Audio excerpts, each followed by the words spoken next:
Hello friends, recently I posted video on SVM kernel and I received some queries regarding how SVM works. So instead of answering those queries one by one, I thought to make a small video that introduces the basic concept of support vector machine. I'm not going to go through all the details, mathematical details of SVM, but I'll try to give intuition on how support vector machines or SVM works. So this is the intuition of support vector machine. And this screen you are seeing four data points with two classes, and classes are represented as minuses and pluses.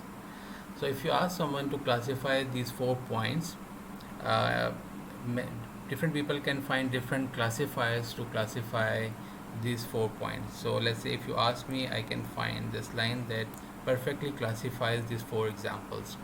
But if you ask someone else, probably that person will say this is the classifier.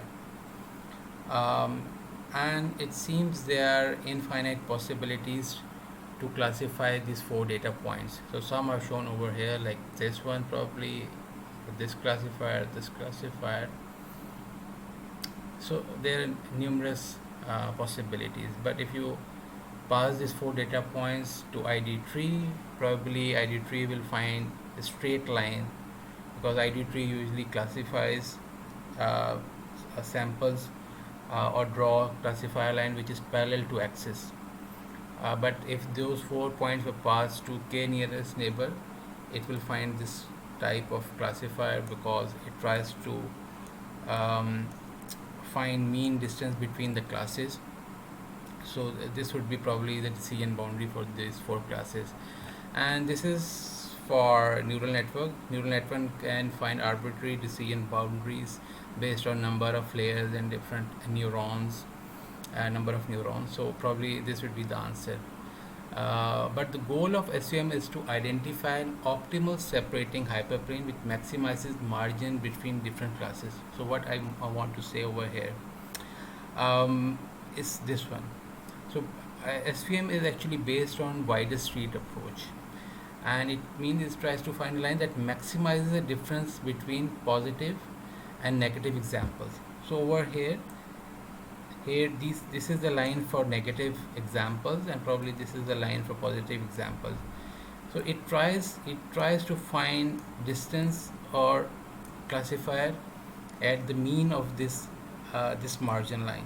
So this is like the margin between different classes, and it tries to maximize this margin while classifying those examples. So this is the classifier. So this is the intuition of SVM, that it tries to find maximum margin street, a wider street, and then it divides the street and the mean from the middle to find optimal classifier. And the idea is, if you have this kind of classifier, it prevents overfitting. So training examples will be perfectly classified, and it will generalize well on the rest of examples.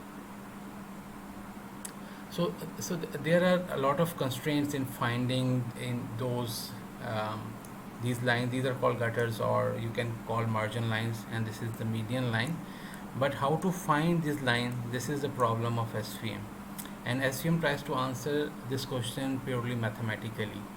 So I'm not going to go through all the details of how it tries to find this margin, but I will just concisely summarize the points. So I'm passing through a few of the slides and going to give you final result. Actually, this is the width of a street as far as SVM is concerned. So this is the width of a street that SVM tries to find, and W is a vector which is perpendicular to these gutter lines, right? So W is probably this one.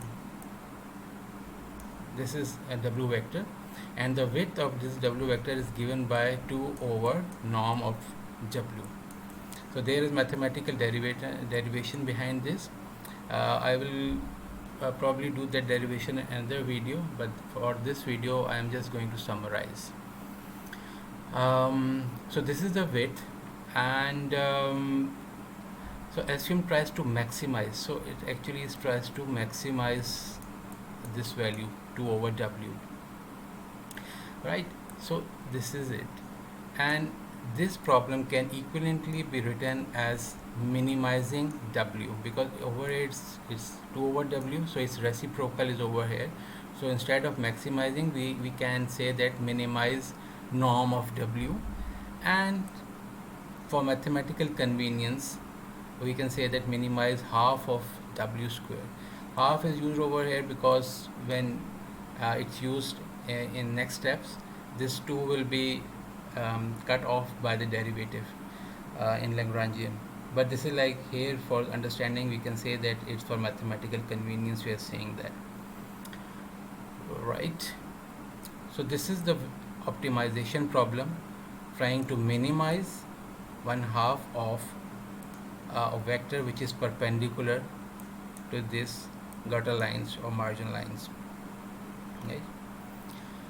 Okay, so these were like this, stages in the development of it, but I'm not going through it. But the important thing is, uh, this is the problem. After going through all the derivation, we find this, and this is the problem in the form we can find solution um, through a thing called quadratic programming, because quadratic programming can optimize such functions easily given set of constraints. So this is the function we optimize, and we have a constraint. I have skipped the slide, but the constraint is given by, let's say, y sub I W transpose xi plus b minus 1 greater than equal to 0, which actually says that to minimize this thing while classifying all the examples correctly. So it says for all i's. This is actually saying that classify all examples correctly. So this is optimization problem with a bunch of constraints, and this can be solved through quadratic programming. Okay, so there is a lot of when you go through into quadratic programming, it transforms that into Lagrangian equation, and then there are derivative about Lagrangian equations. I'm skipping, and I'm going to give summary of it.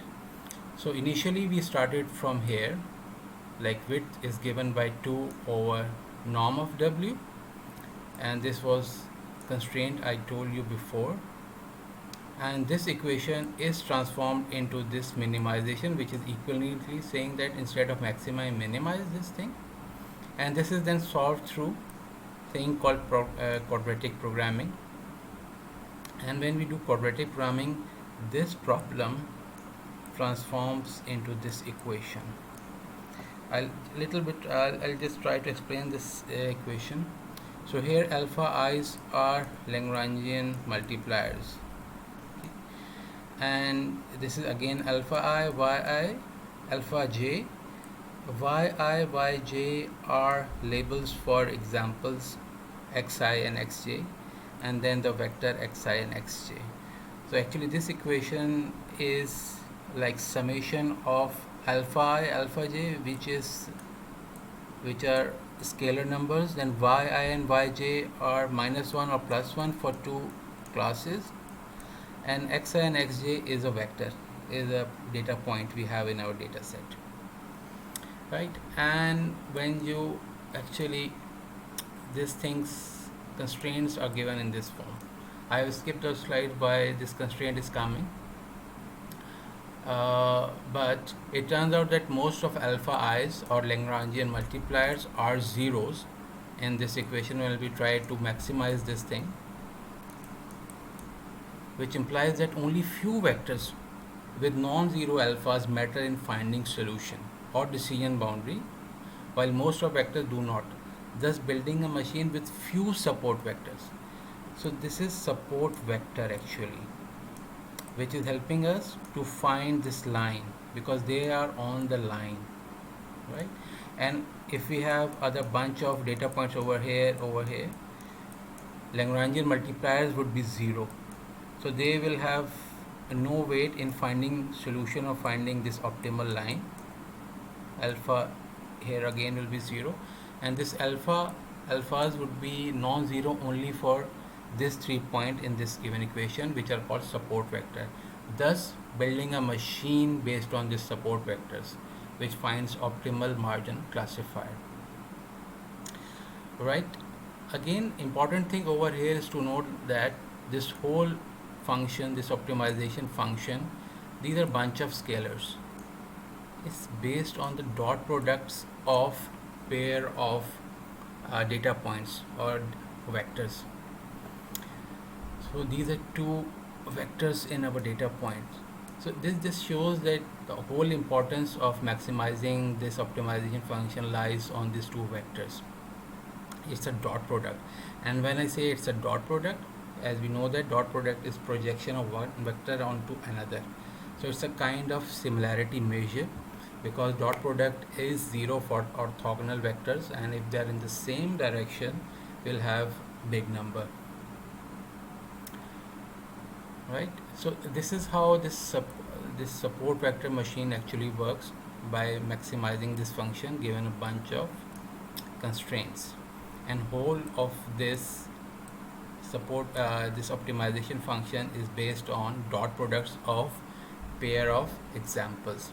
But this equation is true for this kind of data sets when it's linearly separable. But what if we have this kind of data set? So we have minuses and plus, but there is one minus over here. So it becomes impossible, let's say if we have minus over here and here as well, to classify this kind of data. Probably for this example you can do something like this, but then this is not linear. SVM tries to find, SVM is actually, it finds linear classifier. So still we can find this classifier with some training error. But how about this one? It is impossible, because this is like pluses are encircled by minuses. So one class is inside another class, and even with lot of training error it becomes impossible to find linear separable. So then the question arises, why SVM? If SVM cannot classify these examples, then we should throw away SVM, or we should remove it from our toolkit. But then this is not the solution. So people have come up with the idea of kernels. So here is the idea. So the little trick that can be done to transform the data, change the data point without changing actually the data point. This is very important statement written over here, in such a way that it becomes linearly separable. I'll explain what I mean by transforming the data point without actually transforming the data point, and that is the kernel.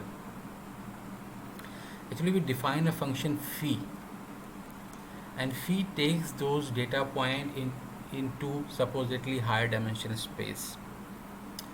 But I am not going through phi, how phi works, but I just want to come to the point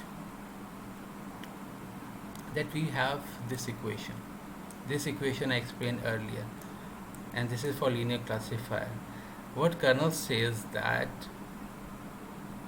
transform this similarity measure, as this is measure of similarity, into this function of similarity, and this kernel actually tries to find similarity into different or optimal space without actually putting that your data set into higher dimensional space.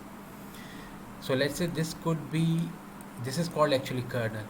So this one is a special case of this, where kernel is linear. We can say that here we can define similarity measure in different way, and kernel function allows to index domain knowledge. That's very important to know as well.